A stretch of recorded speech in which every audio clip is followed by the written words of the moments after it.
Sanskrit also ಅಂತ ಹೇಳಿದ್ದಾರೆ. ನನಗೆ ಬೆಳಗ್ಗೆ ಬರ್ತಾ ಇತ್ತು. ಅದರಿಂದ ಇವ್ರ ತಂದೆಯವರು ಆ ಕಾಲದಲ್ಲೇ ದೂರದೃಷ್ಟಿ, ಮುಂದೆ ಯಾರ್ಯಾರಿಗೆ ನೀರು ಕುಡಿಸ್ಬೇಕು ಅಂತೇಳಿ ದಿನಾ ನೀರು ಕುಡಿಸೋದನ್ನ ಅಭ್ಯಾಸ ಮಾಡಿದ್ದಾರೆ. ಇಲ್ಲಿ ಬಂದು ನಮಗೆಲ್ಲ ನೀರು ಕುಡಿಸ್ತಾ ಇದ್ದಾರೆ. ಈಗ ಯಾರ್ಯಾರು ಅವ್ರ ಹಿಂದೆ ಮುಂದೆ ಇದ್ದಾರೋ ಅವರೆಲ್ಲರಿಗೂ ನೀರು ಕುಡಿಸುವಂತ ಒಂದು ಇದಿದೆ. ಮತ್ತೆ ಅವರೇನೋ ಅಂಬೇಡ್ಕರ್ ಅವರು ಇದ್ರದ್ದು ಹೇಳಿದ್ರು, ಅಂಬೇಡ್ಕರ್ ಸಿದ್ಧಾಂತದ ಬಗ್ಗೆನೂ ತಾವು ಹೇಳಿದ್ರಿ. ಕರ್ಮ ಸಿದ್ಧಾಂತ, ಕರ್ಮ ಈ ಥರದ್ದೆಲ್ಲ ಹೇಳಿದ್ರಿ. ಬಸವಣ್ಣವ್ರದ್ದು ಸಿದ್ಧಾಂತನೂ ಹೇಳಿದ್ರಿ. ಈಗ ನಾವು ತಿಳ್ಕೊಬೇಕು ಇವ್ರದ್ದು ಯಾವ ಸಿದ್ಧಾಂತ ಅಂತ ಹೇಳಿ. ಯಾಕೆಂದ್ರೆ ಕಳೆದ 8 ವರ್ಷದಿಂದ ಇವರೇ ಮುಖ್ಯಮಂತ್ರಿಗಳಾಗಿ ಬರ್ತಾ ಹೋದಾರಲ್ಲ, ಇವ್ರದ್ದು ಯಾವುದೋ ಒಂದು ಸಿದ್ಧಾಂತ ಇರಬೇಕು. ಕರ್ಮ ಇಲ್ಲ ಅಂತ ಹೇಳಿದ್ರೆ ಪುಣ್ಯವನ್ನೇ ಮಾಡಿ ಬಂದಿದ್ದೀರಾ ಅಂತ ನೀವು. ಹಂಗಾರೆ ಇಲ್ಲಿರೋ ಎಲ್ಲ ಪಾಪ ಮಾಡಿ ಕಾಯ್ತಾ ಇದ್ದೀರಿ, ಎಲ್ಲ ವೇಟಿಂಗ್ ಲಿಸ್ಟ್, ವೇಟಿಂಗ್. ನಿಮ್ದು ಏನು ವೇಟಿಂಗ್ ಇಲ್ಲ. ಎಲ್ಲಿ ಬಂದ್ರು ಗೇಟ್ಗಳು ಟಕ ಟಕ ಟಕ ಅಂತ ಓಪನ್ ಆಗ್ಬಿಡ್ತತೆ. ಅವಾಗೂ ಅಷ್ಟೇ, ಹಿಂದೆನೂ ಬಂದ್ರು, ಕಾಂಗ್ರೆಸ್ ಅಲ್ಲಿ ಗೇಟ್ ಓಪನ್ ಆಯ್ತು, ಈಗ ಮತ್ತೆ ಗೇಟ್ ಓಪನ್ ಆಗಿದೆ. ಹೇಳ್ತಾರೆ ಇವರೆಲ್ಲ. ನಾನು ಮೊನ್ನೆನೇ ಹೇಳೋಣ ಅಂತಿದ್ದೆ, ಇವರು ಏನೋ ಸಿದ್ಧಾಂತ, ಕರ್ಮ ಸಿದ್ಧಾಂತ. ನಾನು ಬಡ್ಜೆಟ್ ಅನ್ನ ನೋಡಿದೆ. ನಾನು ತಾವು 7 ಗಂಟೆ 8 ಗಂಟೆ ಅವತ್ತು 10ವರೆಗೆ ಕರೆದಿದ್ದಾರೆ. ಎಷ್ಟು? 10:15 ಅಲ್ಲ, ಮುಹೂರ್ತ ನೋಡಿ. ಅಂದ್ರೆ ರಾವು ಕಾಲ ಬಿಟ್ಟು ಕರೆದಿದ್ದಾರೆ. ಹೇಳೋದೊಂದು ಮಾಡೋದೊಂದು ಆಗಬಾರ್ದು ಅಂತ ಸಿದ್ಧಾಂತಗಳಲ್ಲಿ. ರೇವಣ್ಣ ಇಲ್ಲಿದ್ದಾರೆ, ನಿಮ್ ಕಡೆ ಇಲ್ಲ ರೇವಣ್ಣವರು. ರೇವಣ್ಣ ಇದ್ದಿದ್ರೆ ಇಲ್ಲ, ಅಲಯನ್ಸ್ ಮೊದಲು ನಿಮ್ಮ ಕಡೆ ಇದ್ರು, ಈಗ ನಮ್ಮ ಕಡೆ ಇದ್ದಾರೆ ಅವರು ಅಷ್ಟೇ. ಅಲ್ಲ ಅದರಿಂದ ನಾನು ಮೊನ್ನೆನೂ ನೋಡಿದೆ, ಬಹಳಷ್ಟು ಜನ ಇವರು ನಮ್ದೇ ಇರ್ಬೋದು, ಕಾಮಾಖ್ಯದಲ್ಲಿ, ಗೌಹಾಟಿ ಕಾಮಾಖ್ಯದಲ್ಲಿ ಪೂಜೆಗಳೆಲ್ಲ ಮಾಡಿಸ್ತಾ ಇದ್ದಾರೆ.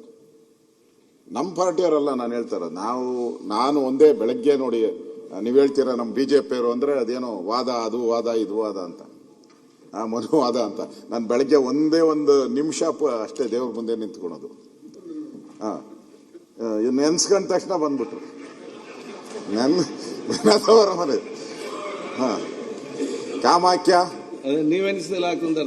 ನೋಡಿ, ಕಾಮಾಖ್ಯದಲ್ಲಿ ಪದೇ ಹೋಗ್ತಾರೆ. ಅಲ್ಲಿ ಶಕ್ತಿ ದೇವತೆ, ಶಕ್ತಿ ಕೊಡ್ಲಿ ಅಂತ ಹೋಗ್ತಾ ಇದ್ದಾರೆ.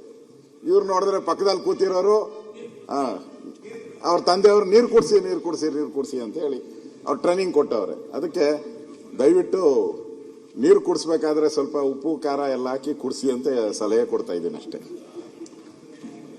ಮಾನ್ಯ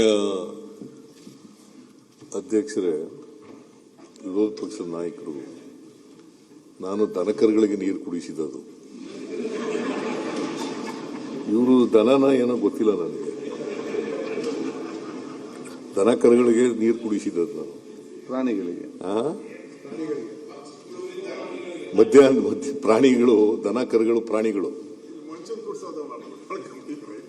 ಇವರು ನೀವು ಕುಡಿದಿದ್ದೀರ?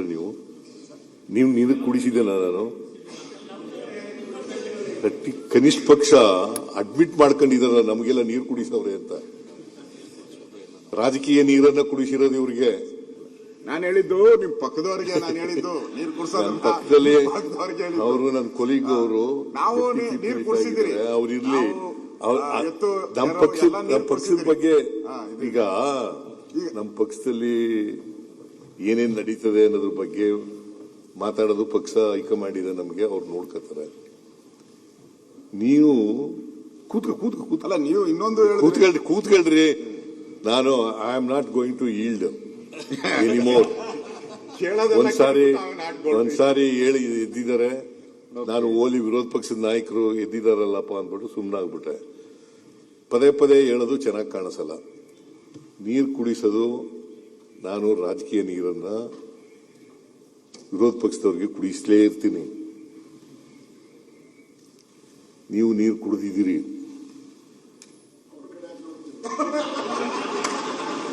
ಅವ್ರ ಕಡೆ ಎಲ್ಲ ನಾನು ನೋಡಿದ್ದು ನಮ್ಮ ಮಿನಿಸ್ಟರ್ಗಳಿಗೆ ನೋಡ್ಕೊಂಡು ಹೇಳ್ತಾ ಇದ್ದೀನಿ ನಾನು. ಡಿ ಕೆ ಶಿವಕುಮಾರ್ ಒಬ್ಬರೇ ಅಲ್ಲ, ಪರಮೇಶ್ವರ್ ಇದ್ದಾರೆ, ಎಚ್ ಕೆ ಪಾಟೀಲ್ ಇದ್ದಾರೆ, ಮುನಿಯಪ್ಪ ಇದ್ದಾರೆ, ಅಲ್ಲಿ ನಮ್ಮ ಎಂ ಬಿ ಪಾಟೀಲ್ ಇದ್ದಾರೆ, ಮಾದೇವಪ್ಪ ಇದ್ದಾರೆ. ಅವನ್ನೆಲ್ಲ ನೋಡ್ಕೊಂಡು ಹೇಳ್ತಾ ಇದ್ದೀನಿ ನಾನು.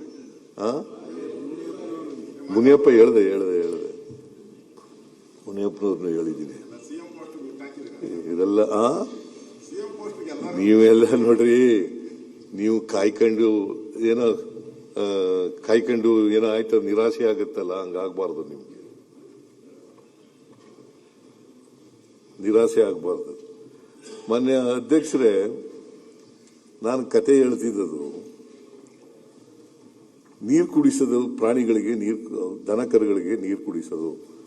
ಪ್ರಾಣಿಗಳು ಅನ್ನೋದು ಬೇಡ, ದನಕರುಗಳು ನೀರು ಕುಡಿಸೋ ಕೆಲಸ ಮಾಡ್ತಿದ್ದೆ. ಆ ಬಾವಿನಲ್ಲಿ ನೀರು ಸೇರ್ಕೊಬಂದು ನೀರು ಕುಡಿಸ್ತಿದ್ದೆ. ಈ ಬಾವಿನಲ್ಲಿ ಈ ಗುಬ್ಬಚ್ಚಿಗಳೆಲ್ಲ ಸೇರ್ಕೊಂಡಿರವು. ಬಾವಿನಲ್ಲಿ ಗೂಡು ಕಟ್ಕೊಂಡು ಗುಬ್ಬಚ್ಚಿಗಳೆಲ್ಲ ನೀರ್ಕೊಂಡಿರು. ನಿನ್ಗೆ ಅಶ್ವಥ್ ನಾರಾಯಣ ನಿಮ್ಗೆ ಗೊತ್ತಿದೆಯೇನೋ ಗೊತ್ತಿಲ್ಲ, ಹಳ್ಳಿಯಿಂದ ಬಂದಿರೋದ. ರಾಮನಗರ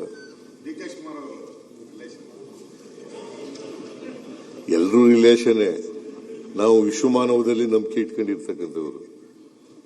ಅದಕ್ಕೆ ಕುವೆಂಪು ಅವರು ಏನ್ ಹೇಳಿದ್ದಾರೆ, ವಿಶ್ವಮಾನವ ಥಿಯರಿ ಸಿದ್ಧಾಂತನ ಅವ್ರು ಹೇಳಿರೋದು.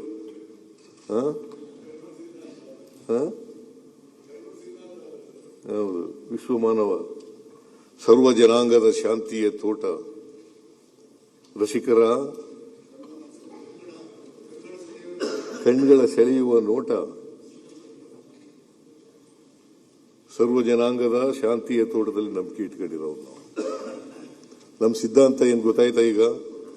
ಸರ್ವ ಜನಾಂಗದ ಶಾಂತಿಯ ತೋಟ. ಅವರು ಹಿಂದೂಗಳಿರಲಿ, ಮುಸಲ್ಮಾನರಿರಲಿ, ಕ್ರಿಶ್ಚಿಯನ್ಗಳಿರಲಿ, ಬೌದ್ಧರಿರಲಿ, ಸಿಖ್ರಿರಲಿ, ಅವರೆಲ್ಲರೂ ಜೈನರಿರಲಿ, ಅವರೆಲ್ಲರೂ ಕೂಡ ಒಂದೇ. ಸರ್ವ ಜನಾಂಗದ ಶಾಂತಿಯ ತೋಟ, ಅದರಲ್ಲಿ ನಂಬಿಕೆ ಇಟ್ಕೊಂಡಿರ್ತಕ್ಕಂಥವ್ರು. ಅದೇ ನಮ್ಮ ಸಿದ್ಧಾಂತ. ಎಲ್ಲರನ್ನೂ ಒಳಗೊಂಡಿರ್ತಕ್ಕಂಥ ಸಮಾಜವನ್ನ ಸಮಸಮಾಜವಾಗಿ ನಿರ್ಮಾಣ ಮಾಡ್ತಕ್ಕಂಥ, ಎಲ್ಲರನ್ನೂ ಒಳಗೊಂಡಿರ್ತಕ್ಕಂಥ ಸಮಾಜ. ಅವ್ರು ಯಾರೇ ಇರಲಿ, ಅವರೆಲ್ಲರನ್ನೂ ಒಟ್ಟಿಗೆ ತಗೊಂಡು ಹೋಗ್ತಕ್ಕಂಥದ್ದೇ ಸಿದ್ಧಾಂತ.